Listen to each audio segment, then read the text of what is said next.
XSFM입니다. I, D, W, K. 그 알실의 유승균 PD입니다. 한국국회 차별금지법 발의는 막을 수 없는 역사의 도도한 흐름 속 하나의 점입니다. 속도에 따라 반발도 역효과도 있지만 인권의 문제에 있어 인류는 크게 뒷걸음질 치지 않지요. 그 증거를 머지않은 우리의 과거를 통해 확인해 봅니다. 2021 프라이드 먼스 마지막 목요일에 그것은 알기 싫답니다.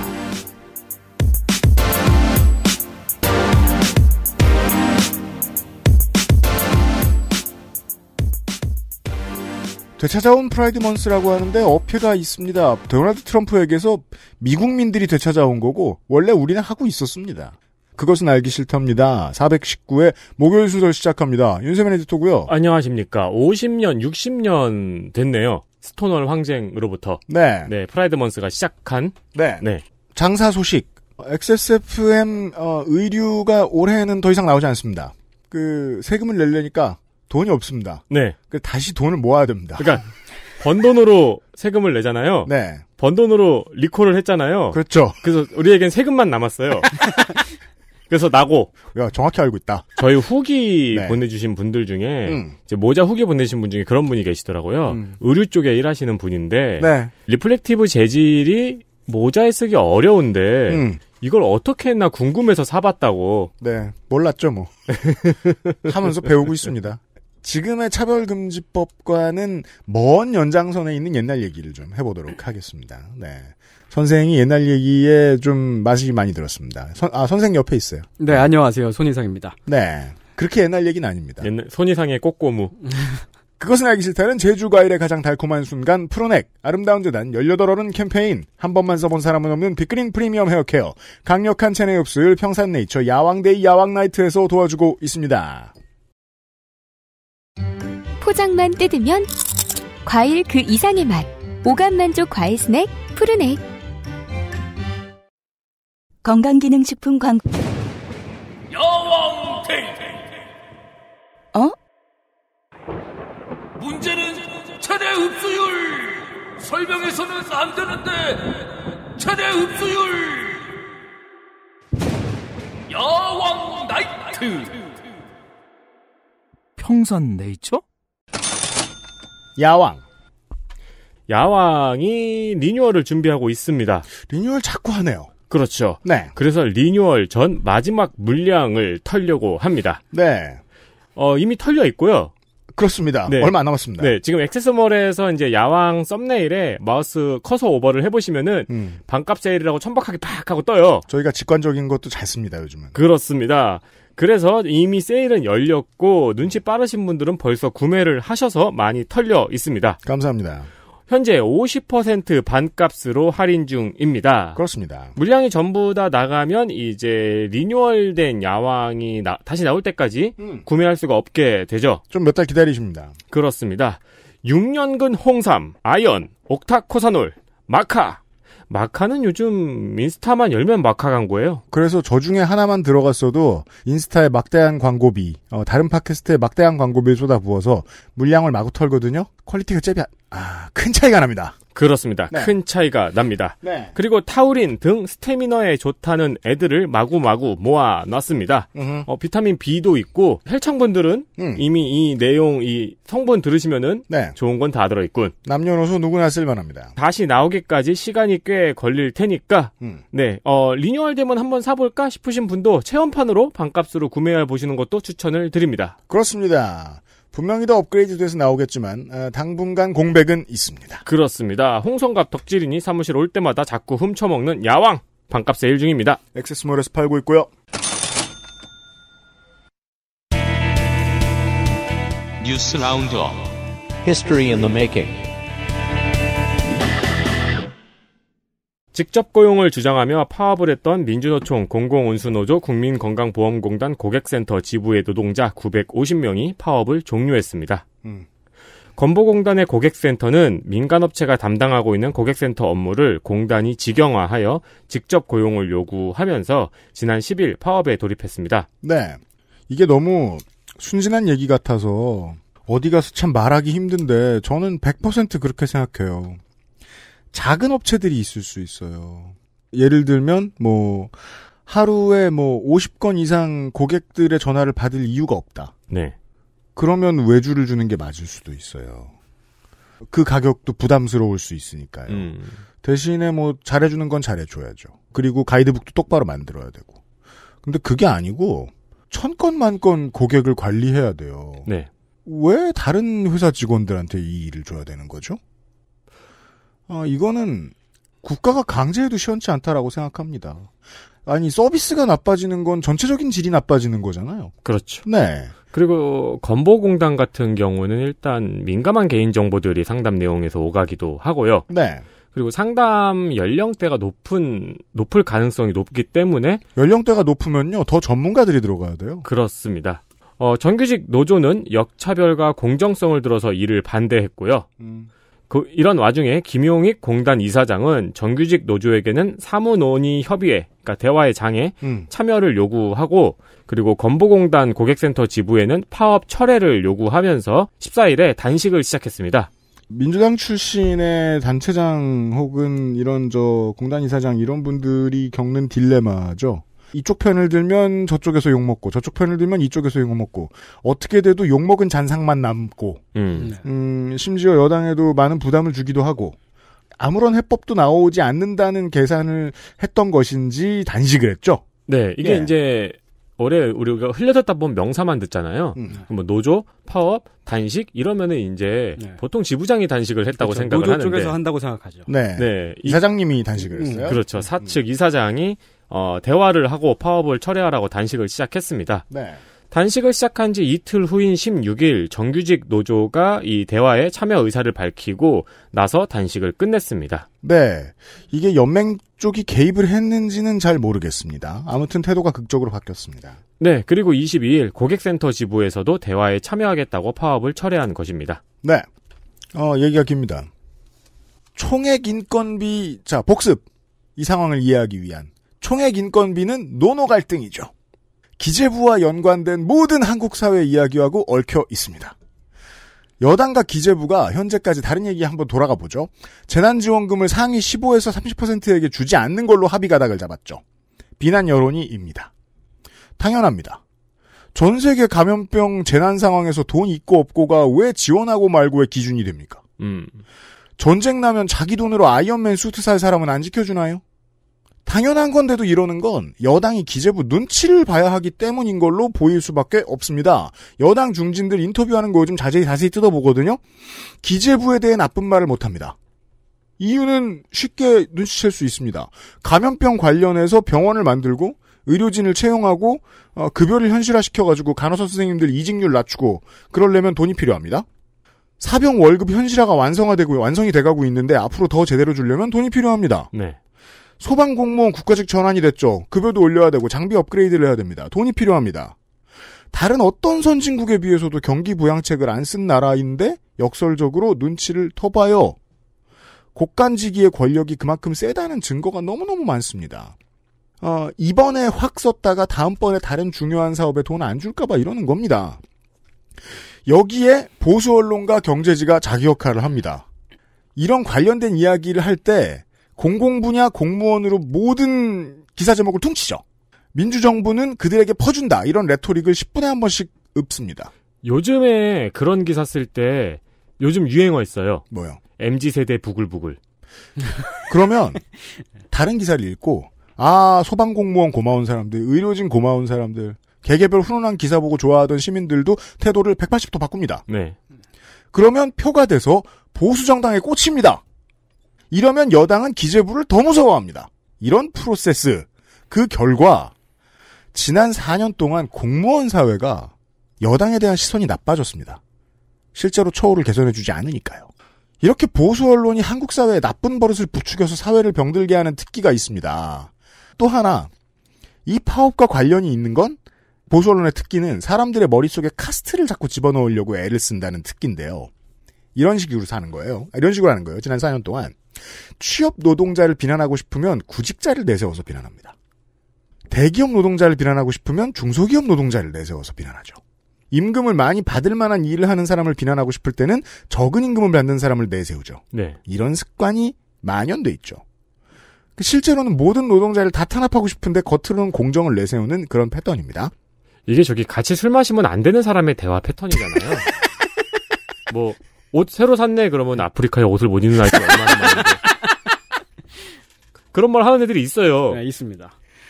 그러다가 콜센터 직원들이 일하는 만큼의 대접이라도 해달라고 나서면 같은 멘탈로 태도만 바꿔서 공격할 수 있죠. 자격도 없는 것들이 큰 소리 친다고. 여기에 호응하는 건보공단의 직원들이 있다면 그분들은 밖으로는 보수 언론의 계급 가르기에 익숙해진 분들일 거고 실제 삶에서는 기재부의 으름장 때문에 급여 상승이 제대로 되지 않으면서 입지가 불안한 사람들이겠죠. 자기보다 상황이 안 좋은 이웃이라도 찍어 눌러야 삶을 보장받을 수 있다. 이런 위기의식이 생길 수밖에 없다고 저는 생각합니다. 원래 나쁜 사람들이라고 생각하지 않습니다. 이 파업이 이렇게 한국의 사회상을 아주 상당 부분 설명할 수 있습니다. 그리고 또 하나 제가 이번 파업을 들여다보면서 기괴하다고 느꼈던 점이 있는데 외주가 되면서 건보공단 콜센터에 고용되지 않은 건보공단 콜센터 직원 네. 이분들이 하는 업무의 디테일을 제가 알아봤어요. 콜센터에 전화가 오면 민원인이 건보공단에서 일을 직접 처리할 수 없도록 만드는 게 콜센터 직원의 일입니다. 이상하죠? 예를 들어 건보 체납이 됐어요? 그래서 뭐 통장이 압류됐다 치죠? 그럼 풀어달라고 전화를 할 거 아니에요? 건보공단 콜센터에? 그러면 건보공단의 정규 직원이 이걸 알아보고 풀어줘야 민원인 문제가 해결될 거 아니에요? 근데 그 민원인의 업무가 건보공단으로 이관이 되면 콜센터 직원이 감점을 받는다는 거예요. 콜센터 직원이 받는 전화 중에 3% 이상을 건보공단으로 해결하라고 떠넘기면 안 된다고 건보공단이 통제한답니다. 그게 합법이라는 것도 이상하네요. 즉 97%는 그냥 돌려보내야 된다는 거예요. 민원인을. 네. 상담사의 일은 그럼 어떻게 됩니까? 공단이 책임지지 않게 만들고 민원인을 불편하게 만들면 유능한 상담사가 되죠. 이게 외주를 주면서 싼 값으로 책임감도 같이 털어버린 거거든요, 이게. 네. 이런 기괴한 방식으로 기재부가 정해준 돈에 꾸역꾸역 맞춰서 운영되는 공단이었던 겁니다. 정규직 노조는 이사장더러 네가 알아서 해라 할 것이 아니라 상위노조나 노총의 도움을 좀 받아가지고 공단 전체로 오는 임금을 늘리는 투쟁을 전개하는 게 원칙적으로 옳은데 거기까지 커질지는 잘 모르겠습니다. 그리고 제가 본 기사에는 그런 내용이 있더라고요. 전화를 5분 내에 끊어야 된대요. 네. 예, 5분이 넘어가면은 센터장이 같이 통화 내용을 들으면서 전화를 빨리 안 끊었다고 뭐라고 한다 그러더라고요. 네. 왜 그런 규칙이 있냐면은 사람이 적다는 거죠. 네. 인건비의 문제입니다. 네. 다음 보죠. 쿠팡 물류센터 화재 진압 도중 순직한 고 김동식 소방령의 연결식이 경기도청장으로 엄수되었습니다. 문재인 대통령은 조전을 보냈고 이재명 지사는 소방관들의 작업 환경 개선을 약속했습니다. 고 김동식 소방령에게는 4급 녹조 근정 훈장과 1계급 특진이 추서되었고 유해는 국립현충원에 안장되었습니다. 이 얘기에서 이상한 건 쿠팡의 반응이었습니다. 공식적으로 유가족들이 평생 걱정 없이 생활할 수 있도록 가능한 모든 지원을 하겠다라고 말하더라고요. 그런 워딩을 쓰더라고요. 네. 쿠팡 물류센터에서 일해본 청취자 여러분들 이 말이 어떻게 들리실지 모르겠습니다. 그런 후기 읽으신 적 있으신지 모르겠어요. 본인이 일 안 해보셨다 그래도.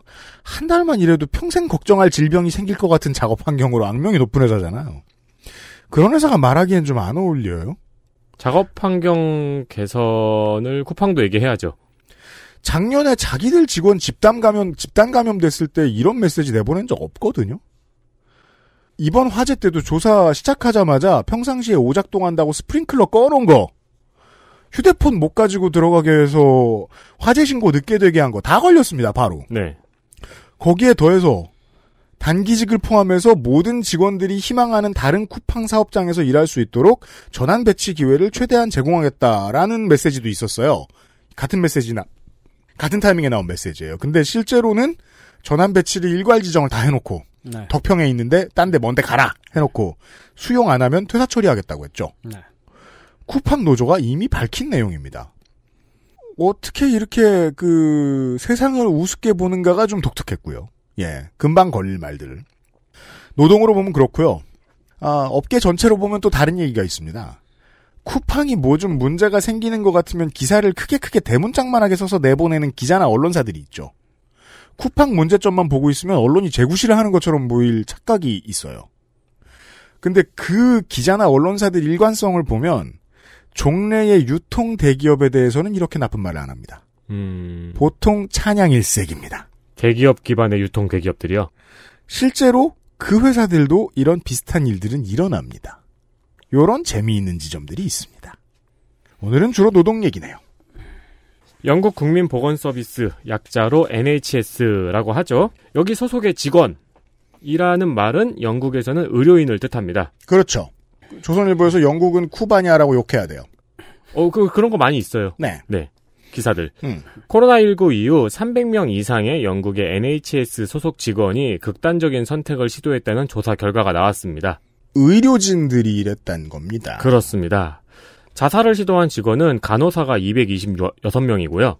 구급대원이 79명, 의과대학생이 17명입니다. 네. 28세의 한 간호사는 지난 15개월 동안 겨우 4주밖에 쉬지 못했으며 짧은 시간 동안 너무 많은 사람들의 고통과 죽음을 보았고 이 같은 환경이 정신건강에 엄청난 악영향을 끼쳤다고 말했습니다. 또한 미국에서도 CBS의 보도에 의하면은 구급요원들이 너무 과중한 업무에 시달리고 있고 이로 인해 상당수가 PTSD 장애를 호소하고 있다고 밝혔습니다. 네. 개인의 PTSD 장애의 결과는 결국은 본인에게도 매우 중요한 노동력의 무력화로 이어지게 돼 있습니다. 저는 많은 선진국들이 이 대가를 치르게 될 거라고 생각합니다. 다음번에 이런 비슷한 일이 있을 때. 한국도 예외는 아니죠. 다른 뉴스. 중국이 비트코인 거래와 채굴을 모두 금지했습니다. 네. 세계 최대의 채굴장들은 다 중국에 있었죠. 그렇죠. 네, 이 채굴장들도 전면 폐쇄가 되었고 미국으로 간다는 소문이 있더라고요. 그렇습니다. 네. 그리고 중국 인민은행은 비트코인 계좌를 신규 발급할 수도 없고 기존의 계좌들도 거래를 금지했습니다. 네. 중국의 비트코인 규제로 인해서 비트코인 가격은 현재 3만 달러 선으로 떨어졌습니다. 김치 프리미엄이 있어가지고 한국은 좀 늦게 떨어지고 있습니다. 당신이 그때 샀어야 해 할 때 바로 그 가격입니다. 한편 중국은 비트코인 규제와 함께 디지털 위안화, 그러니까 이제 국가 코인이죠. 네. 네, 공산 코인. 이 디지털 위안화 사용 추진에 속도를 내고 있습니다. 그렇습니다. 디지털 화폐와 경쟁이 안 될까봐라는 아젠다는 좀 잘못됐습니다. 지금 소위 이야기하는 비트코인류들을 실제 통화로 사용할 곳들은 나쁜 곳들밖에 없어요. 테슬라 정도를 제외하면. 다시 안 한다 그랬었나요? 왜냐하면 다른 곳들은 가격이 널뛰는 곳에 공산품을 밀어넣지 않습니다. 기본적으로. 네. 국가 내에서만큼은 고정환율을 보장받을 수 있는 화폐하고는 경쟁 관계는 절대 아닙니다. 그리고 또 중국은 이런 문제에 있어서 당의 입장을 자세하게 속내를 내놓지 않으니까 밖에서 해석하기도 쉽진 않습니다만 이런 변화들은 보입니다. 일단 전기를 많이 쓰지 않는 일, 한계가 있는 자원을 남용하지 않는 일에 중국이 확실히 작년부터 관심이 좀 생긴 것 같다. 딱히 산업이라고도 할 수 없는 이 채굴을 금지한 것에서도 어느 정도 티는 나고, 그리고 그 외에 예측할 수 있는 일관성은 당이 조절할 수 없는 자본이 커지는 걸 어차피 용납하지 않기 때문에 이런 날이 오긴 올 것이었습니다. 네. 컴스테이션 광고를 하겠습니다. 그래픽카드 가격은 떨어질 겁니다. 조금만 더 기다리십시오. 떨어지고 있기도 하고요. 가속화될 겁니다. 그거 보셨어요? 뭐요? 크림의 그래픽카드 올라온 거? 그래픽카드 카테고리가 따로 있어요. 네, 늦었어요, 이제. 지금 사시면 안 됩니다. 다음 보시죠. 코로나19 유행 초기에 도널드 트럼프 미국 전 대통령이 해외에서 들어오는 코로나19 환자를 관타나무에 수용하자는 의견을 냈다고 워싱턴 포스트가 전했습니다. 네. 그냥 지난주에 제가 한 얘기를 못 믿으시는 분들이 있길래 극우는 번지수를 잘 찾아서 정치를 하는 사람들이 아닙니다. 사람들 가려운 곳을 긁어주면서 광장에서 부관참시 같은 거 하면서 효수 같은 거 하면서 정치를 행하는 사람들입니다. 네. 팬데믹에 잘 대처할 리가 없다고요. 이런 증거가 나와서 알려드리고요. 마지막은 이스라엘 소식입니다. 이스라엘에서 8개의 야당이 연정하고 연립정부를 구성함으로써 12년 만에 정권을 교체했습니다. 네. 8개의 야당은 극우, 중도, 극자, 아랍계 정당까지 한 군데에 묶여 있어서 무지개 연정이라고 불리기도 합니다. 그렇습니다. 이로써 역시 2009년부터 12년 동안 총리를 해먹었던 베냐민 네타냐후 총리가 자리에서 물러났습니다. 그렇습니다. 근데 아직 뭐 기소 단계고 뭐 이스라엘 법상 이 사람은 사실 물러나지 않고 싶으면 물러나지 않을 방법도 있고요. 게다가 그냥 단편적으로 그 한국은 국제뉴스가 소비되기 때문에 중동 뉴스도 이 한 줄로만 읽으신 분들이 많을 것 같아요. 네타냐후가 물러났다. 근데 실제로 후임은 더 극우입니다. 이 사람은 이름을 잠깐 까먹었는데 대테러 부대 출신이에요. 우리나라로 하면은 707 부대 같은 곳 출신입니다. 표를 얻기 위해서 팔레스타인을 더 괴롭힐 사람이 일단 들어왔습니다. 그리고 그러지 않을 정당들과 합종 연행이 되어 있는데요. 불안한 건 마찬가지고 더 나쁜 일이 생길 가능성은 높아졌습니다. 오히려. 예. 여기까지만 말씀드리지요.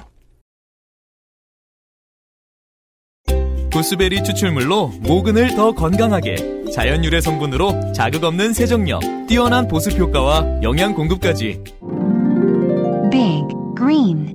이젠 탈모 샴푸도 빅그린 헤어로스 샴푸. 맛있다 소리까지, 맛있다 색상까지, 향기까지, 식감까지. 포장만 뜯으면 과일 그 이상의 맛. 오감 만족 과일 스낵 푸르넥.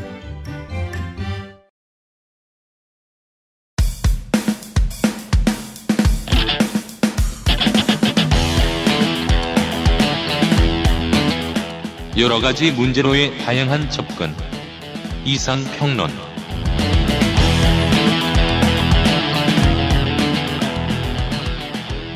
프라이드 먼스의 이상평론 시간입니다. 손이상 선생. 네, 이상평론의 손이상입니다. 성길문이라는 미국 밴드가 있습니다. 2000년대부터 활동한 밴드인데요. 성길문? 네. 밴드 이름을 한국인 권투선수 문성길 씨 이름에서 따왔습니다. 예전에 무슨 시간 때우는용 TV 프로그램에서 한번 본 적이 있는 것 같아요. 이런 밴드 이름이 있다라고. 네. 네. 한국이랑은 아무 상관이 없는 그냥 미국 밴드고요. 그니까 말이에요. 근데 그런 경우가 또 이제 스웨덴에는 김치라는 인디 뮤지션이 있습니다. 네. 인스타 아이디는 아마 김치라는 아이디를 누가 이미 쓰고 있어서 그랬는지 김치 뮤직이고요. 네. 김치도 한국이랑 아무 상관이 없는 그냥 스웨덴 음악가입니다. 사실 뭐 이렇게 말하는 게 아무 말은 아닌 것 같은 게 네. 한국에서 짓기는 아주 어려운 이름이에요. 김치 뮤직이라. 그렇죠. 누군가 한국 사람이 저는 김치입니다. 그럼 이상하잖아요. 그니까 말입니다. 캐나다에서 활동하는 서울이라는 밴드도 있습니다. 네. 한국하고는 상관이 없고 그냥 캐나다 밴드예요. 저희 광고주 중에도 프라하 아동복이 있는데 대구에 있습니다. 예. 옷은 잘 체코랑은 상관이 없겠죠? 네. 예. 이 서울이라는 밴드는 이름은 서울인데 네. 뮤직비디오는 일본에 가서 찍었어요. 심하게도. 왜 조선인 가게들 많은 데 있지 않나요? 그런 데서 했을래나? 굳이 왜 그래? 좀만 더 오지. 스노우쿠보요? 네. 네. 하지만 스페인의 밴드 러시안 레드는 한국에 와서 서울 삼청동에 있는 한옥집에서 뮤직비디오를 찍고 갔고요.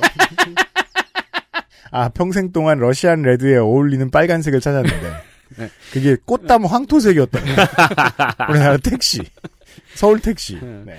영국 밴드 마마스건이 몇 달 전에 새 앨범을 냈는데요. 앨범 커버에 대문짝만하게 안녕하세요라고 한글로 써 있습니다. 이유는 모르겠어요. 그냥 안녕하세요라고 써 있어요. 앨범 제목인가? 아니요. 앨범 제목도 아닌데 그냥 네. 안녕하세요라고 그냥 써 글자가. 있어요. 글자가 써 있어요. 사실 그 외국인들이 이제 그 한국어를 모르는 사람들이 그걸 쓰면 그냥 문자 도안 같은 거라고 봐야죠. 그렇죠. 디자인의 디자인이죠, 일부죠. 디자인. 예. 근데 앨범 커버 이쁘네요. 약간 올드스쿨이죠. 근데. 네, 그러네요. 모니카라는 미국 밴드가 있는데 아예 밴드 로고가 한글로 되어 있습니다. 양인들 중에 그 한글로 문자한 양반, 문신한 양반. 그런 느낌이죠. 재작년에 싱글을 5장을 냈는데, 싱글 5장에 전부 다 대문짝만하게 한글로 모니카라고 써 있어요. 이게, 나이 먹고 느낀 건데, 어릴 때는 말이에요. 뮤지션들 덕질을 하면서, 뭔가 대단한 의미가 있어서 저런 짓을 하는 줄 알았어요. 그런 거 없잖아요. 아무 생각이 없어요. 하지만 지들도 20대 초반인데 알긴 뭘 합니까? 야, 이 모니카의 앨범 커버도 굉장히 힙하네요. 약간 올드스쿨이죠. 근데. 네, 올드스쿨에 볼트론 얼굴이 있고요. 네. 그리고 그 고스톱의 그 장미 있잖아요. 네. 장미도 있고 그러네요. 예, 이 밴드 이름이 MM 모니카여가지고 이게 그 읽기가 곤란했는데 한글을 보고서 뭐라고 읽는지 알 수가 있어요. 그러네요. 네. 네, 또 라스린드라는 스웨덴의 음악가가 있지 않습니까? 아마 지금 언급하는 음악가들 중엔 제일 유명할 텐데요. 네, 아예 서울에서 살기도 했었죠. 네. 별로 하는 일이 없이 옥탑방에 그냥 누워서 지냈다고 합니다. 아, 네. 그런 뮤지션들 많습니다. 네. 괜히 어디 가서 한 달 살고 와가지고 앨범 내고 이런. 예. 네. 제가 어디 가서 이런 얘기를 하면은 이제 일반적으로 나오는 반응이 이래요. 어쩌라고. 그렇죠. 네. 제가 친구한테 말을 했더니 어쩌라고 그러더라고요. 우리가 지난주에 홍소라 박사하고 했던 이야기는, 한국 문화에 열광하고 한국어를 배우고 싶어 하는 이 많은 프랑스의 청년들, 이런 얘기를 했잖아요. 그분들의 삶과는 밀접한 연관이 있습니다. 근데 지금 소개된 밴드와 한국은 특별히 관계가 없습니다. 아무 상관없어요. 그냥 대척점에 있는 사례입니다. 네. 네. 어쩌라고 하는 게 이제 그냥 그러려니 한다는 거죠. 그렇구나. 이제 익숙해졌어요, 우리는. 술값은 네가 내는 거지. 네. 예. 그런 얘기예요. 예, 프랑스 사람도 한국에 와서 파리바게뜨 보고서 막 반가워하거나 그러지 않습니다. 그냥 그러려니 하죠. 아니 한국에 파리바게뜨가. 덴마크 사람도 한국에 와서 덴마크 우유 보고서 막 반가워하고 그러지 않습니다. 이게 전국을 돌아다니면서 저희는 사무실이 마포에 있잖아요. 예. 무슨 마포 어쩌고 식당이 써 있으면 기분 나쁘긴 해요. 만약에 저희가 아닌데. 맛있으면 기분 나쁠 것 같고. 예. 막상 우리 사무실 근처에 딱히 맛있는 것도 없는데 제육덮밥 빼고 네. 왜 자꾸 마포를 써 생각했는데 마포에서 갈비를 먹어본 적이 잘 없죠. 그니까 말이에요. 이제 아무튼 이제 이런 게 이제 익숙해져가지고 우리도 그냥 딱히 좋아하지 않아요. 분명히 외국 브랜드인데 그 티셔츠에 한글이 써 있다든지 뭐 그런 일들을 이제 많이 익숙하게 보고 있죠. 맞습니다. 근데 안 그랬던 때도 있었습니다. 있나요? 예, 80년대에 조이라고 하는 그 팝 그룹이 있었는데, 네. 예, 그 오스트리아 그룹이에요. 당시에 터치 바이 터치라는 노래로 세계적으로 유명했습니다. 엄청나게 유명했던 팀입니다. 이 조이라는 그룹이 1986년에 코리안 걸스라는 노래를 발표를 했어요. 한국에서 난리가 났습니다. 드디어 서양의 유명한 아이돌 그룹이 우리를 알아주는구나 그래가지고 막 국내 라디오에서 빵빵 틀어주고 그랬습니다. 네. 이게 제가 전에도 한번 말했던 세대 차이죠. 그러니까 해외에서 한국을 언급하면은 옛날에는 그 뉴스에 나오고 막 그쵸. 왠지 뿌듯하고 그랬는데 예. 지금 저희보다 어린 세대들은 뭐 그러려니 그게 뭐 대단한 일이야. 그쵸. 당연하게 생각들을 하죠. 네. 옛날에는 이렇게 뉴스에도 나오고 그랬는데, 근데 알고 보니까 그 조이의 코리안 걸스라고 하는 노래가 원래는 제페니스 걸스였어요. 그렇죠. 네. 근데 왜 이런 제목을 바뀌었냐? 원곡을 제페니스 걸스로 만들어 놓고 제목이랑 가사를 약간씩만 바꿔서 나라마다 다르게 냈던 겁니다. 그렇죠. 중국에는 차이니스 걸스로 나가고 멕시코에는 멕시칸 걸스로 나가고 그랬죠. 네. 그 사실이 알려지고 나서는 한국 팬들이 실망과 분노를 강하게 쏟아냈었습니다. 그런 때가 있었어요. 실망은 기대의 산물이죠. 네. 외국으로부터의 인정을 갈망하던 7, 80년대 앙케이트 조사를 해보면 한국인이 가장 좋아하는 시인, 항상 1등을 먹던 수염쟁이가 있었습니다. 라빈드라낫 타고르, 한국에는 주로 알 타고르라는 이름으로 알려진 인도 사람인데요. 네. 노벨 문학상을 수상한 시인이죠. 실제로 위대한 시인입니다. 네. 근데 한국인이 타고르를 왜 좋아했냐면 타고르가 동방의 등불이라는 시를 써서 그렇죠. 한국을 동방의 밝은 빛이라고 추켜 세우면서 쭉쭉 빨아준 줄 알고 있었어요. 아니에요? 모두가 외우고 있잖아요. 고요한 아침의 나라. 네, 그렇죠. 옛날에 학교에서 배우기도 하고. 네. 근데 타고르의 시 영문판 전집을 살펴보면 그 시가 아예 없습니다. 들어가 있지가 않아요. 타고르가 잠깐만요. 네. 전집에 없으면 없는 거잖아요. 그러니까 타고르가 쓴 공식적인 시가 아니에요. 시 선집이 아니고 전집이 없어요? 없어요. 프리스타일인가 본데? 네. 근데 1929년에 동땡일보에 분명 타고르의 이름으로 그 시가 실리긴 했단 말이죠. 동땡일보에? 네, 동땡일보가 제일 잘하는 게 뭡니까? 번역을 일부러 이상하게 하는 겁니다. 아이고. 네, 이게 원래는 91년 전인데. 네, 91년 전인데 그때랑 지금이랑 똑같아요. 네. 타고르가 원래는 이제 그 한국에 와달라고 하는 그 조선 사람들의 요청을 거절하면서 그때 이제 한국이 아니고 조선이었죠. 거절하면서 미안하니까 그 조선인 기자한테 보낸 편지였어요, 그게. 동땡일보 기자한테. 근데 이제 거기서 그 편지의 내용을 보면은 한국도 아시아의 빛을 날랐다. 한때는 한국도. 네. 그 빛이 다시 켜지기를 기다린다. 요런 내용이에요. 아, 네. 근데 그거를 동땡일보가 그 편지를 똑 따가지고 동방의 등불 코리아. 한국은 동방의 밝은 빛이 되리라. 뭐 이렇게 그 시를 만들어가지고 만들었네요. 타고르의 이름으로 발표를 합니다. 와, 이렇게 타고르의 편의를 봐줘도 되는 겁니까? 아니, 그러면은 이 기자가 찬사를 받아야 되는 시인이네요. 그 번역하신 분이 그 사랑손님과 어머니라고 그걸 쓰신 주요섭의 예. 형이에요. 예나 지금이나 기자 해먹기 힘들었네요. 네. 예, 아무튼 이제 요 얘기는 오늘 이상평론의 주제가 아니고요. 그렇습니다. 예, 언제나 그렇듯이 아무 상관없습니다. 딴소리를 하고 그냥 하고 싶었던 얘기하는 시간이죠. 예, 근데 네. 뭔 얘기를 하려고 이 얘기를 꺼냈냐면요.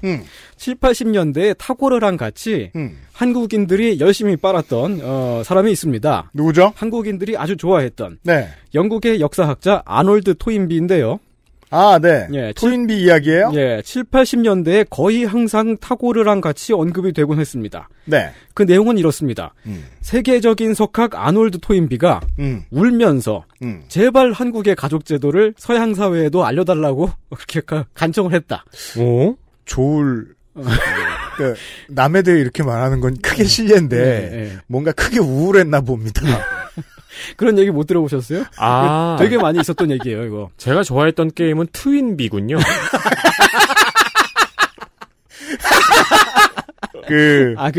뻐끔뻐끔하는 그 트윈비 말고. 아, 네. 예, 토인비. 기말고사 때 말이에요. 예. 도서관에 앉아서 꼭 딴책을 봅니다. 그럼 그 중에 이제 토인비의 역사 연구가 있어요. 네. 근데 그 책에는 내가 한국의 가족제도를 알고 싶어서 울었다 뭐 이런 얘기가 없었어요. 없습니다. 관광 울었다. 근데 이제 이 얘기가 2021년 지금도 한글로 된 블로그나 브런치 같은 데를 살펴보면 여전히 있는 얘기예요. 지금도 회자가 되고 있는 얘기입니다. 그래요? 토인비가 한국을 쭉쭉 빨아줬다 이거죠. 네. 어감만 좀 바뀌었는데 참 더럽게 열심히 빨아주는 것 같네요. 원래 쪽쪽인데. 아니 홍삼 같은 거 있잖아요. 스티커. 네. 그건 쭉쭉 빨 수밖에 없어요. 네. 근데 실제로 토인비가 그렇게 울면서 그랬는지 그런 일이 있었는지 없었는지는 목격자가 임땡규라고 하는 딱 한 사람밖에 없어서 분명하지는 않습니다. 아, 그래요? 예. 임땡규 씨라는 분이? 예. 토인비가 울면서 제발 한국의 가족제도를 알려달라고 그렇게 사정을 했다라고 하는 이야기는 오로지 이 임땡규 씨 단 한 사람의 이야기에서 비롯된 것입니다. 그 전후 사정을 지금부터 살펴보겠습니다. 좋습니다. 예, 이 이야기가 처음 등장한 때는 1973년 조땡일보 보도입니다. 1973년 그 무렵은 땡정희 대통령이 그렇죠. 한국을 유엔에 가입시키려고 대국적으로 비벼보고 있던 때였습니다. 우리 모두가 알고 있다시피 한국의 유엔 가입은 1991년이고 1970년대 당시에는 한국이 사실은 정상국가 기준에 미달했기 때문에 가입을 못하고 있었죠. 뭐 일단 나라가 하나인데 정부가 두 개잖아요. 그렇죠. 맨날 싸우고 있고. 근데 1973년도에 마침 벨기에에서 국제법 대회가 열렸어요. 그리고 그 자리에 2차 대전이 끝날 때쯤에 유엔 헌장을 작성했던 법학자들과 국제외교의 전문가들이 다 모였습니다. 그러니까 이 대회 자체가 사실상 유엔을 만든 사람들이 노인네가 돼가지고 오랜만에 만나는 자리였다는 얘기죠. 아, 그러네요. 예, 잘 지냈니? 하고 당신 좀 주름살이 들었네. 뭐 이런 얘기들 하고. 국제법 대회라는 이름으로. 예. 그래서 땡정희 대통령이 평화통일 외교정책 선언이라는 걸 급하게 발표를 합니다. 이거를 6.23 선언이라고도 하는데요. 그 내용은 평화통일 하겠다. 국제적으로 협조를 받겠다. 그러니까 유엔에 가입시켜줘라. 그렇죠. 요거죠. 이 선언문을 국제법 연구자이자 당시 대학에서 강사 알바를 뛰고 있던 임땡규 씨한테 줘가지고 A4 용지에 200장을 복사를 했습니다. 그리고 임땡규 씨가 복사지 200장을 가지고 국제법 대회에 갔어요. 노인분들한테 이걸 뿌리려고 말이죠. 나름 특사였네요. 예. 예, 박정희 시절에는 외교를 이런 식으로 했다는 얘기입니다. 참고로 이제 임땡규 씨는 당시에 30대의 나이였는데 73년도에 30대라고 해도 사실은 뭐 일제시대에 태어난 사람이죠. 그렇죠. 예. 높은 확률로. 예. 높은 확률이 100%네요. 아니고. 네, 100%죠. 네, 100%네요. 네, 죄송합니다. 30대가 그렇게 파격적으로 어린 나이가 아니죠. 네. 예, 지금 30대도 50대 태어났습니다. 그러니까 말이에요. 네, 다 어른이에요. 어른이야. 아무튼 이 30대 청년 임땡규 씨가 그때 거기 국제법 대회에 갔다가 토인비도 만난 거예요.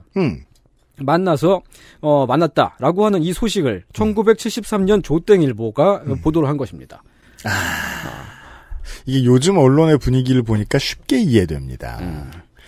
자기가 이렇게 쭉쭉 빨아주고 싶은 사람은 한 가지 일을 하면 10가지 일을 했다고 보도하잖아요. 네. 예.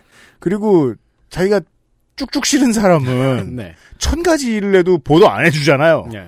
네. 근데 이 최초의 보도에는 그렇게 막 울면서 뭐 어쨌든 그런 이야기는 없었고요. 그러니까 토인비 입장에서도 네. 어른들 오랜만에 만나러 해외 출장 가가지고 네. 울긴 좀 그래요. 그렇죠. 아무리 알고 싶은 게 있어도. 요 그 최초 보도의 내용을 보면은 토인비 교수가 자식이 부모를 모시는 한국을 부러워하더라. 라고 임땡규 씨가 전했다. 이렇게 보도를 했어요. 그냥 사담으로 한 말인가요? 네. 이때는 단신 기사로 그렇게 중요한 소식은 아니었습니다. 다시 토인비 입장으로 돌아와서 받는 인세가 얼만데 자식이랑 어울리고 싶지 않거든요. 만약에 자식이 있었다면 토인비는. 근데 또 말년의 생각이 달랐을 수도 있죠. 아 그런가요? 예. 2년 외로우니까 일단. 예. 2년 있다가 아놀드 토인비가 세상을 떠요. 1975년입니다. 네. 토인비가 죽고 나서 조땡일보는 특집 기사를 편성하는데요. 이때 임땡규 씨의 목격자 진술을 다시 자세히 다뤘습니다. 내용을 들여다보면 별로 진지한 대화가 아니었고 사적인 이야기가 오가는 거였는데 주먹이 오갔을 거예요. 노인네가 울면 보통 맞아서 아니 그렇게까지는 아니었고요. 네. 예, 토인비는 그때 이제 런던에 살고 있었는데 토인비의 아들은 요크셔에 살고 있었대요. 네. 그래서 토인비가 외로워서 못 살겠다면서 나도 아들이 살고 있는 그 아들내미네 집 근처로 이사를 가겠다. 네. 라고 말을 했고. 아무 얘기도 안 했잖아. 그래서 임땡규 씨가, 한국에는 효도라는 시스템이 있다? 자식이 부모를 모시고 산다? 라는 말을 했더니, 그러냐? 참, 좋구만, 뭐 이랬다는 얘기예요. 그냥 저 동네 국뽕러가, 예, 다른 동네 아저씨 만나가지고 하던 얘기네요. 그렇죠. 그냥 두유노 강남 스타일 했는데, 좋은, 안무구먼. 네, 그렇죠. 그 춤을 배우고 싶어 눈물을 흘렸다. 이런. 근데 조선일보가 제일 잘하는 게 뭡니까? 이야기를 뭔데? 지어내는 거죠. 아, 그렇습니다. 네. 이 기사가 나가고 며칠 있다가 조땡일보에 이런 칼럼이 나옵니다. 얼마 전 타계한 토인비 교수는 한국의 가족제도가 인류를 위해 가장 훌륭한 제도라고 말했다. 토인비 한국은 교수가 동방의 등불이다. 네, 토인비 교수가 그토록 부러워한 우리의 가족제도도 지금 손을 쓰지 않으면 무너질지도 모른다. 새마을 운동을 통하여 우리 고유의 것을 지키자. 네. 그리고 조땡일보는 이런 비슷한 내용의 기사를 75년, 76년, 77년 연달아 계속 생산합니다. 아, 매해 프리셋에 집어넣었단 얘기인데. 그렇죠. 저는 지금 2013년 네. 충청투데이에 올라온 우리 은근히 거기하고 친한 것 같아요, 기분이. 임땡규 씨의 예, 땡덕규 씨라고도 하죠. 네네. 기사를 보고 있습니다. 예. 해당 내용이 나옵니다. 예. 해당 내용은 또한 필자는 1973년 9월 영국 정부의 초청이었어요? 그건 모르겠습니다. 토인비 교수를 만날 때 영국 대사관의 협조를 받았을 수 있겠죠. 런던을 방문한 자리에서 20세기 서양 최고의 석학으로 손꼽히는 아놀드 토인비 교수를 만난 적이 있다. 필자는 토인비 교수에게 한국의 효사상과 경로사상, 가족제도 등을 설명했고 당시 86세였던 토인비 교수는 눈물을 흘리며 한국의 효사상에 대한 설명을 듣고 보니 효사상은 인류를 위해서 가장 필요한 사상. 또 하나 가설이 있어요. 예. 하품을 했을 수 있죠. 노인네들이 그걸 또 못 감추기 때문에 하품하면 또 질질 짜요. 근데 눈물을 쭉쭉 흘려요. 세계 어느 86세는 이런 얘기를 들으면 다 눈물을 흘릴 거예요. 일단 나이를 먹었으니까. 길게 말했으면 졸리고요. 네. 그렇죠. 또 그리고 사람이 이제 나이 들면은 갱년기가 와서 그냥 가만히 있어도 눈물 쭉쭉 뽑고 그래요. 그리고 또 안 보는 데서 닦고 그래야 되는데 저 우리 집 강아지처럼 그냥 계속 붙이고 있을 수도 있거든요. 다시 요 70년대 얘기로 돌아가면요. 75년, 76년, 77년 이렇게 연달아 계속 이런 기사가 나오는 와중에 보면 야, 이거 검증 안 된다고 평생 떠들고 다니고 있을 수도 있네요. 이거. 예, 그때 이제 그 기사가 나오면 나올수록 점점 더 MSG를 많이 칩니다. 처음에는 아들내미가 멀리 살아서 외롭다는 이야기였는데 그 다음에는 눈물을 흘렸다는 말이 나오고요. 2013년판이 일단 눈물을 흘렸네요. 예, 그 다음에는 울면서 간청을 했다. 제발 한국의 가족제도를 서구 사회에도 알려달라고 하면서 울었다. 이런 식으로 이야기가 점점 더 커집니다. 나중에는 정말로 토인비가 바지가랑이를 막 붙들면서 제발 좀 알려달라고 막 그러면서 간절하게 질질 짠 것처럼 묘사가 돼요. 어차피 이야기를 지어내도 항의할 사람이 없잖아요. 사람 죽었잖아요. 네, 도인비 교수가 죽었으니까. 그러니까 마음대로 막 쓰는 거죠. 그래서 네. 좀 공사의 구분도 할 줄 알고 본인에 대해서도 잣대가 좀 엄한 이런 사람을 알아보는 방법 중에 하나입니다. 망자와 자기와의 일에 대해서 그렇게 많이 말하지 않아요. 그게 본인이 유리한 얘기면 더더욱 하지 않아요. 왜곡이라는 걸 알거든요. 네. 이게 참 옛날 언론인들은 안 그랬다라는 말을 할 수 있는 게 거의 불가능하다는 걸 우리가 옛날 언론을 볼 때마다 느낍니다. 네. 옛날에는 지식인도 적고 고차 검증도 안 되고 하니까 더 막 나가는 사람들도 많네요. 네. 그러면 이제 여기서 우리가 하나의 의문을 던지게 되죠. 뭔데요? 조땡, 중땡, 동땡은 왜 그런 이야기를 만들었을까? 조땡일보가 이제 그 이야기를 최초로 만들었고, 그걸 또 이제 그 중땡, 동땡도 열심히 막 퍼나르면서 점점 더 MSG를 같이 치고 그랬는데, 왜 그런 짓을 저질렀을까요? 네. 그 맥락을 보면 말이죠. 73년도에 YWCA를 중심으로 61개 여성단체가 복숭아나무 아래에서 맹약을 맺습니다. 그리고 되게 많은 복숭아나무가 필요해. 겁나 큰 거였거나. 네. 뭐 피는 안 나눠 마셨나요? 이쯤이면 가수원에 가야죠. 그리고 가족법 개정 추진위원회라는 범사회적 운동기구를 출범시켜요. 가족법 개정 추진위. 네. 그리고 1975년도가 세계 여성의 해로 지정이 되어서 이때 본격적으로 사회 각계각층의 가족법 개정 운동을 전개합니다. 서울 광화문 명동 일대에서 캠페인을 벌이기도 하고요. 행진대회도 열고 그랬는데 이게 당시의 여성운동, 가장 중요한 여성운동이었습니다. 그 모든 건 관치였기 때문에 네. 밖에 나가서 집회하고 이런 것도 결국은 관치에 대한 홍보 이런 게 많았어요. 하지만 이 경우엔 말이죠. 조금 달랐습니다. 그 당시에 한국의 가족법을 보면 일단 기본적으로 재산은 남편 거예요. 그 말을 하고 싶었던 거예요. 네. 보통 그 이쁜 그림 아니면은 집회 잘 허용하지도 않고 할 생각도 안 하던 시절인데 말이에요. 네. 이런 대범한 일을 했단 말입니다. 네. 예. 그때는 부부의 공동소유라는 개념이 없었습니다. 이혼을 했을 때에도 재산 분할이라는 개념이 잘 없어가지고 70년대예요. 예. 남편이 웬만큼 나쁜 놈이어도 이혼을 못했어요. 만약에 이제 아내 본인이 사업을 하고 남편은 다른 경제활동 안 한다. 네. 그럼 망했네요. 이혼하면 알거지가 됩니다. 네. 또 자녀의 친권도 아빠 거였습니다. 엄마한테 친권이 없어요. 아예 친족 범위도 부계 혈통만 따졌습니다. 외할아버지, 외할머니는 법적으로 제 가족이 아니었어요. 외가 쪽은 그냥 엄마의 친척인 거죠. 상속을 할 때에도 아들한테만 몰아서 상속을 했습니다. 딸은 예. 20대 때도 그런 회사 있었어요. 네. 뭔데요? 친가 회사? 쪽 조부상하고 네. 외가 쪽 조부상하고 연차, 그러니까 휴가 주는 게 다른. 네. 예. 예, 그런 규정이 있는 회사들이 저 20대 때도 있었던 것 같아요. 지금도 많을 것 같은데요. 네. 근데 그런 건 이제 문화적으로 그렇게 있는 거고 이때 과거에는 법제도로 그렇죠. 예, 법제도로 차별이 있었다는 거예요. 그 잔재가 지금 문화적으로 남은 거죠. 그렇죠. 네. 상속을 할 때도 아들한테만 상속을 한다는 건 뭐냐면은 딸은 거의 상속을 못 받았다는 거예요. 지금은 이런 게 이제 다 개정이 되어 있고 옛날 일이긴 합니다만은 지금 보면 다들 이런 그 제도가 굉장히 비상식적이죠. 50년 전 일인데요. 예. 이게 또 다가 아니고요. 동성 동본 간에는 결혼을 못하게 하고 있었습니다. 저 어릴 때 이런 걸 주제로 한 드라마도 보고 그랬어요. 명곡이 남았잖아요. 꼭 동성동본 그것도 있고. 네. 머피의 법칙. 네. 당시에 전 세계에서 한국에만 있는 시스템이었는데 가까운 친척끼리만 결혼을 못하게 하는 정도가 아니고 막 1500년 전으로 거슬러 올라가서 조상이 같다는 이유로 결혼을 못하게 했었어요. 네. 근데 이것도 물론 부계 조상만 따지는 거죠. 엄마 쪽 조상은 따지지 않아요. 근데 한국은 성씨가 같은 사람이 오지게 많잖아요. 김씨, 이씨, 박씨, 최씨 엄청 많잖아요. 네. 그리고 그 사람들 대부분이 1500년 전엔 그 성씨가 아니었을 거거든요. 아니었을 가능성이 매우 높죠. 성이 없었을 수도 있어요. 네, 그렇죠. 살다가 운명의 짝을 만났는데 알고 보니 동성동본이야. 그러면 법적으로 결혼을 못하는 겁니다.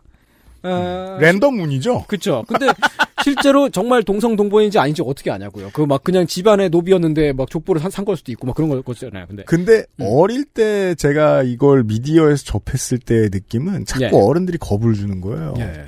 이게 상당히 가까운 혈연인 것처럼 속였어요. 세상을. 네. 사실상 관계없는 건데. 그렇죠. 남이잖아요. 모여도 뭐겠습니까만은.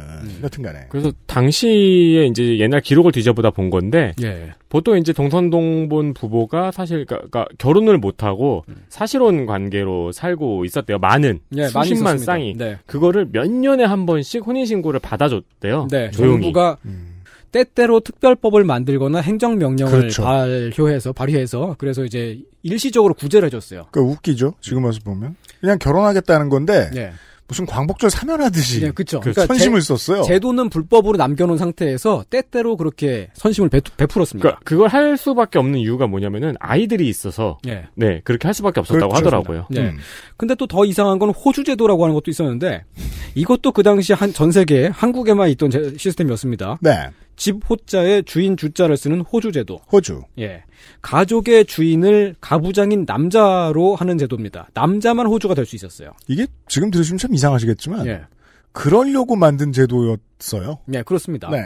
그런 것들을 고치자는 것이 73, 75년의 가족법 개정 운동이었던 것입니다. 근데 73년, 75년 그때는 이미 유신 정권일 때란 말이죠. 네. 땡정이 유신 시대여서 나라를 꽝꽝 싸매고 있을 때였는데 그 가족법 그 가족 제도가 너무 이제 그 성차별적으로 되어 있고 너무 보수적이니까 네. 사람들이 막 이렇게 그 목소리를 막 내요. 거기다가 75년도에 세계 여성의 해라고 해서 여성 운동을 어쨌든 국제적으로 연계된 형태로 전개를 하니까 때려잡기가 약간 곤란한 거죠. 눈치가 보였나 봅니다. 네. 그리고 DJ 납치 사건이 73년도에 있었잖아요.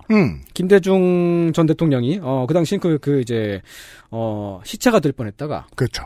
겨우 살아 돌아와서 가택연금 상태에 있었다고요. 그렇습니다. 근데 DJ는 집에 있었지만 DJ의 바깥 양반 이희호 여사가 YWCA의 임원으로 이 가족법 개정 운동, 여성 운동을 이끌고 있었어요. 네, 땡정이 정권이 눈꼴 시렵습니다. 그래서. 아주 꼴 보기가 싫었겠죠.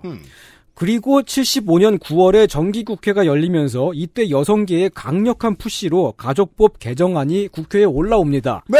근데 그 바로 한 달 뒤인 75년 10월에 토인비가 사망을 했어요. 이게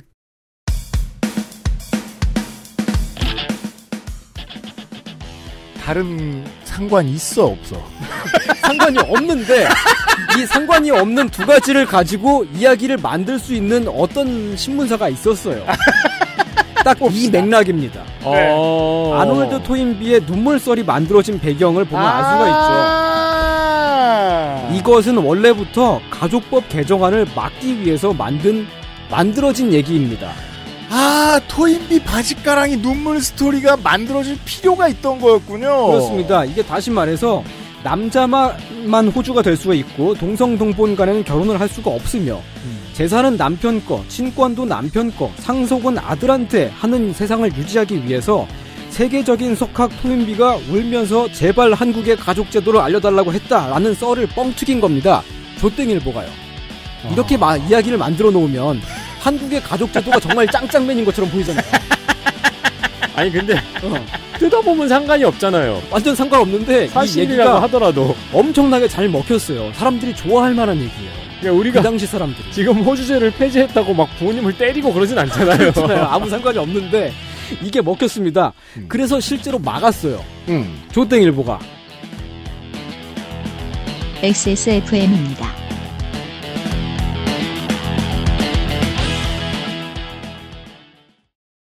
건강기능식품 야왕 테이테 좀 빨리 나오신 야왕 나이트 체내 흡수율을 높인 농축 홍삼 야왕 테이테 평산네이처의 건강기능식품 광고입니다. 빅그린이 소개하는 탈모 예방 샴푸법. 샴푸로 거품을 내주고요. 흐르는 물에 온도는 차갑게 해서 여러 번 헹궈주세요. 탁탁 두들겨서 모발의 물기를 제거하고 말릴 땐 꼭 찬바람을 이용하세요. 제일 중요한 건 아시죠? 빅그린 헤어로스 샴푸를 사용하는 거죠. 빅 그린 신비의 구스베리에서 해답을 찾다. 빅그린 헤어로스 샴푸. 홀로 어른이 되어야 하는 아이들을 위해 함께 해주세요. 아름다운 재단은 18 어른의 건강한 자립을 응원합니다. 아름다운 재단 18 어른 캠페인.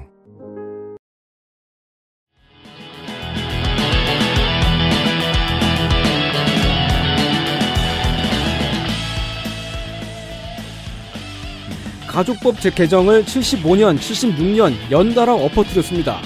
77년도에는 아예 국회에서 토인비가 울었더라 이런 얘기를 해요. 국회 기록에 남아있어요, 이게. 국회 법사위에 대한민국 초대 사법연수원장을 지냈고, 초대 서울 가정법원장을 지낸 기세땡 씨가 출석을 했습니다. 기세땡 씨. 예, 땡세훈 씨라고도 하고요. 그렇습니다. 예, 이 양반이 가족법. 그렇게 부르진 않았을 거예요, 아무도. 땡세훈 씨. 기세땡 씨. 예, 예. 아무튼 이제 이 양반이 가족법 개정 반대 발언을 하면서 토인비 눈물썰을 꺼냈어요. 이제 그 신문사가 썰을 이렇게 만들어 놨으니까 네. 그걸 그 바탕으로 해서 저것 봐라.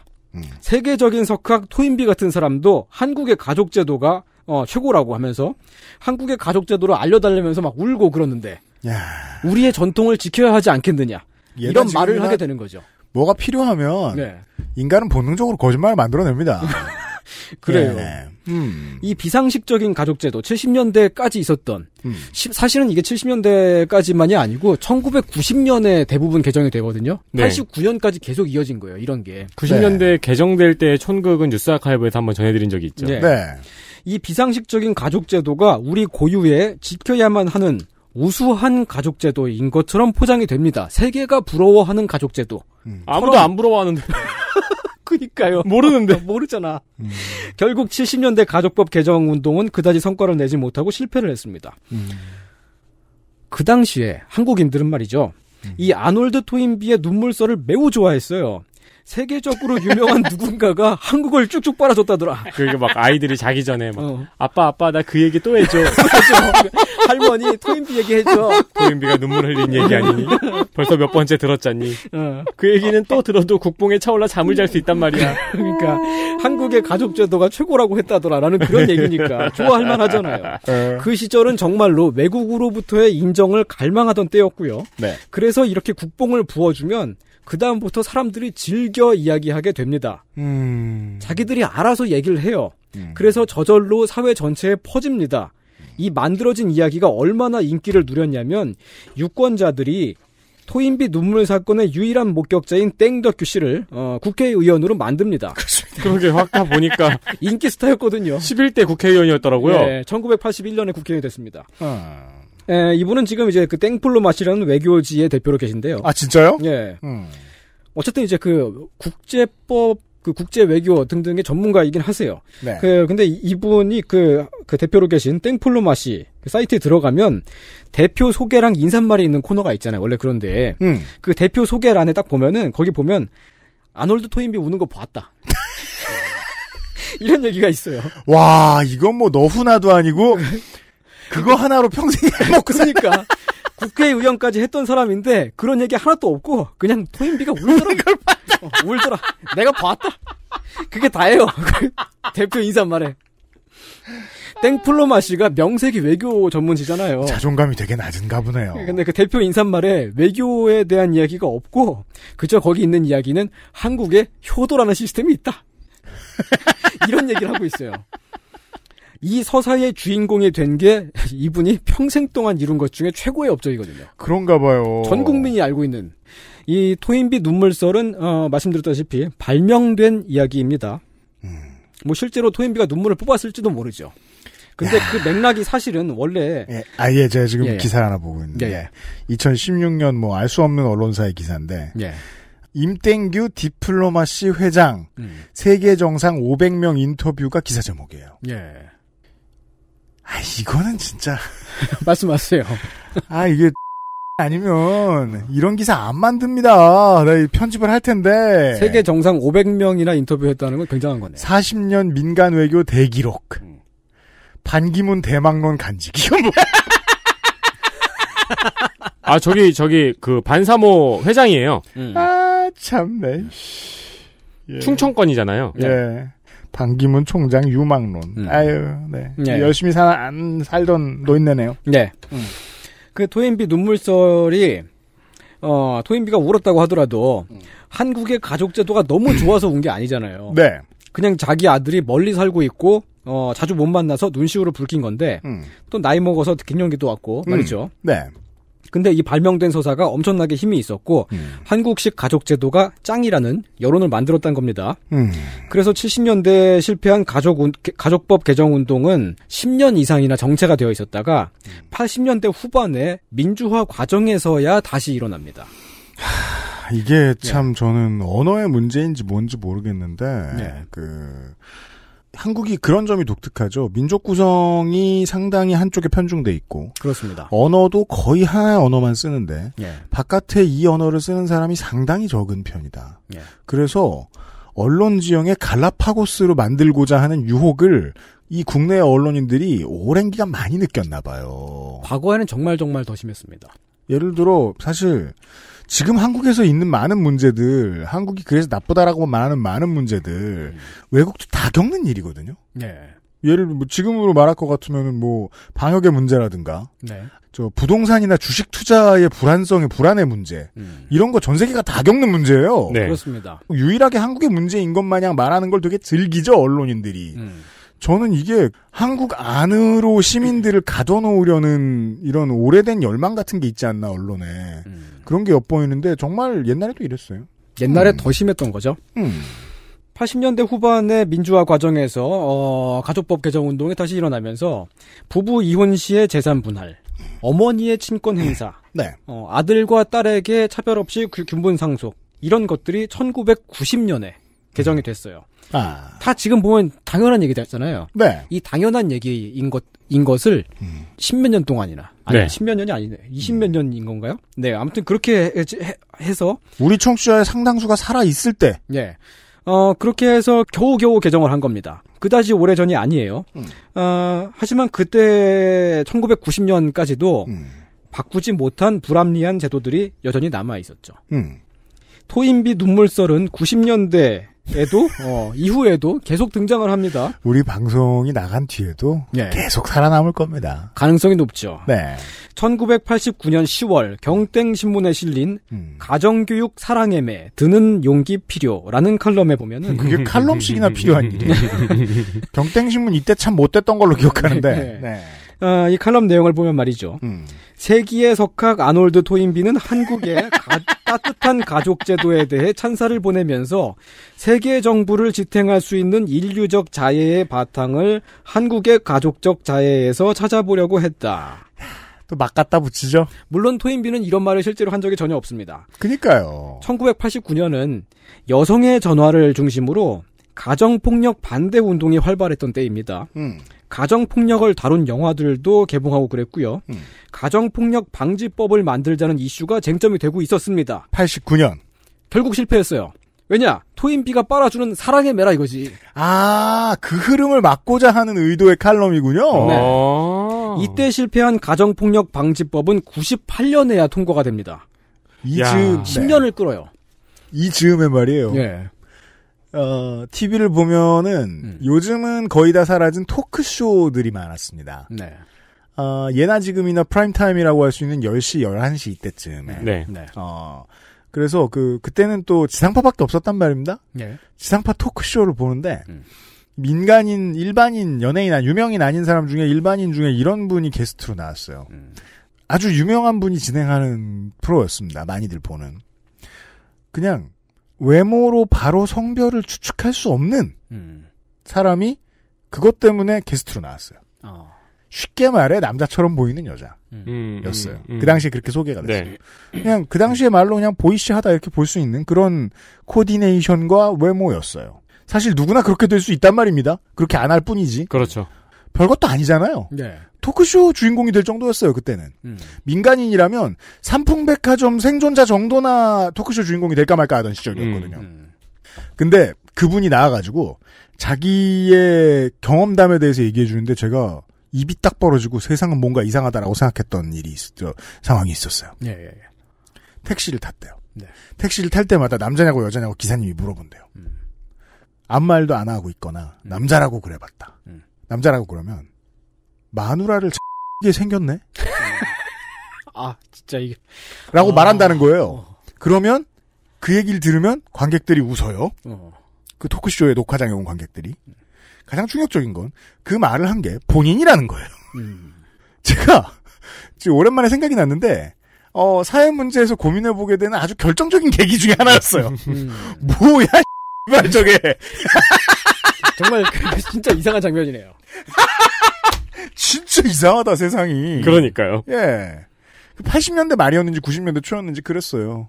한참, 늙은 언론인들이 토인비를 끌어와가지고, 불쌍한 죽은 사람을 눈물 흘리게 만들던 그 시절이었어요. 가정폭력을 사랑의 매라는 말로 포장을 하던 때였죠. 그것도 가정폭력 방지법이 이슈가 되고 있는데, 그거를 꼭 요 말을 하고 싶어가지고 속이 근질근질해가지고. 네.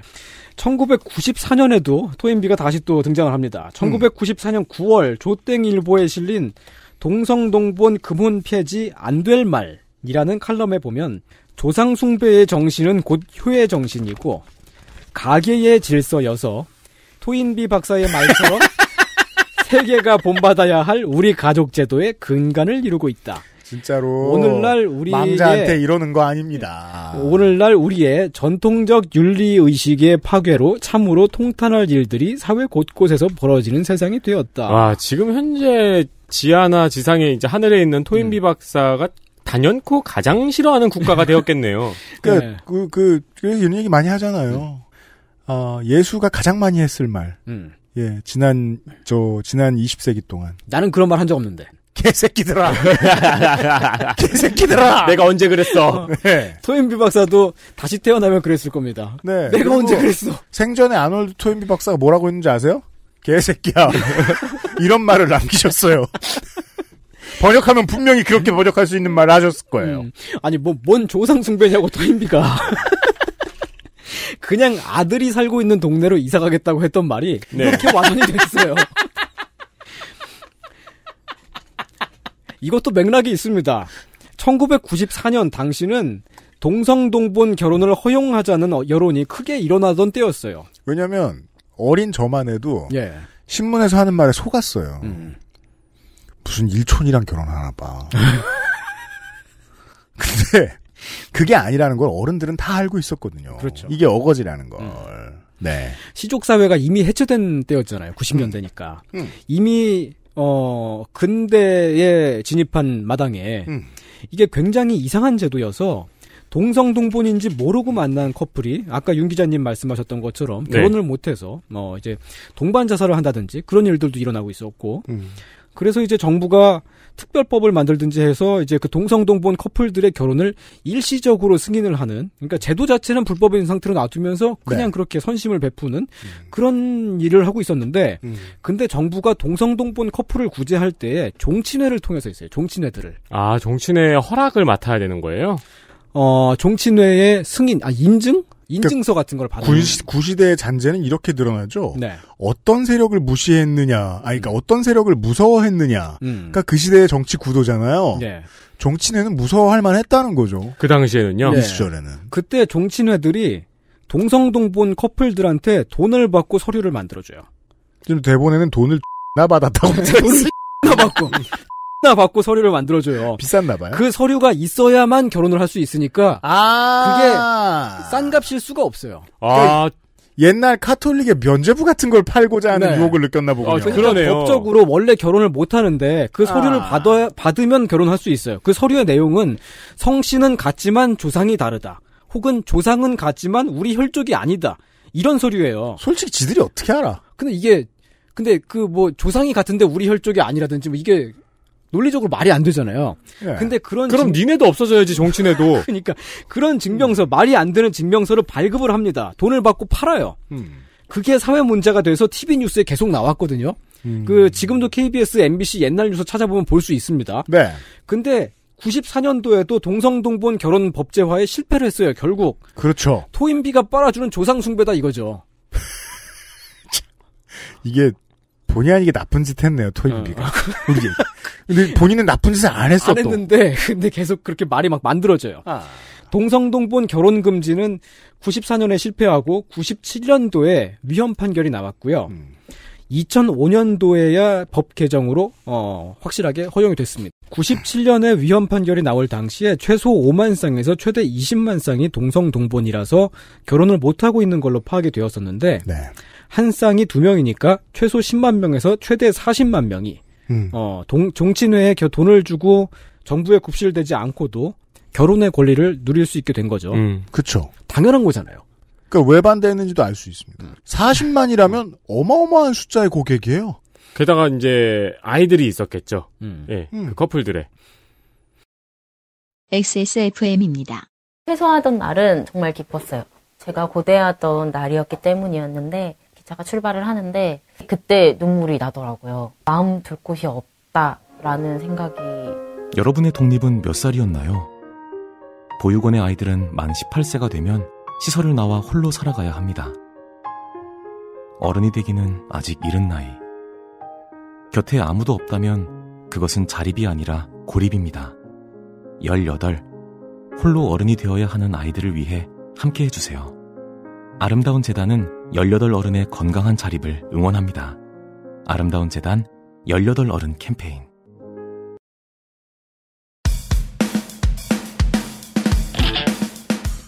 이 제도는 지금 이제 그 8촌 이내 결혼 금지로 축소가 되었습니다.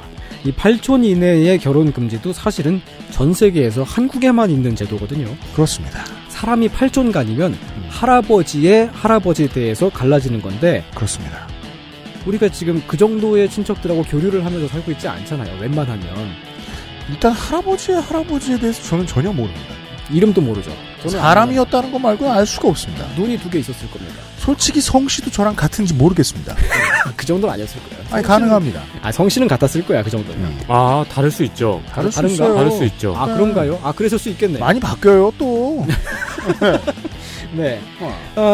그래서 8촌인지 모르고 결혼했다가 결혼은 취소를 당하는 사례가 나오고 있어요, 실제로. 네. 정말 엄청난 확률로 결혼을 했는데 하고 보니 8촌인 거야.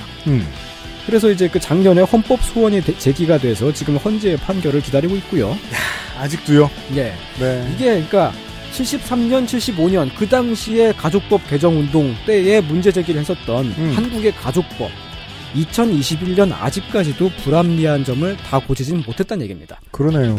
그런 것들이 남아 있습니다. 우리가 말이에요. 예. 이야기를 지금 시작만 했습니다. 예. 펼쳐놓는데 지금 1시간이 걸렸습니다. 이 정도로 환장할 만한 일이었던가가 제가 지금 여기서 환장한다는 건 이 정도로 막아서는데 집중을 하고 싶은 사람들이 많았을 만한 일인가가 언제나 후세가 느끼는 가장 이상한 점입니다. 그렇죠. 지금 보면 다 이상하잖아요. 이거. 네. 그러니까 제일 궁금한 건 그걸 왜 막지? 그러니까 왜 막지? 그러니까 종친회가 그 인지 때 먹으려고 막는 건지. 그 얘기를 다시 한번 내일 정리를 해보도록 하겠습니다. 네. 손희상 선생과 돌아오겠습니다. 유승균 PD하고 윤세민 에디터였습니다. 그것은 알기 싫다 목요일 순서였어요. 빠염. XSFM입니다. I, D, W, K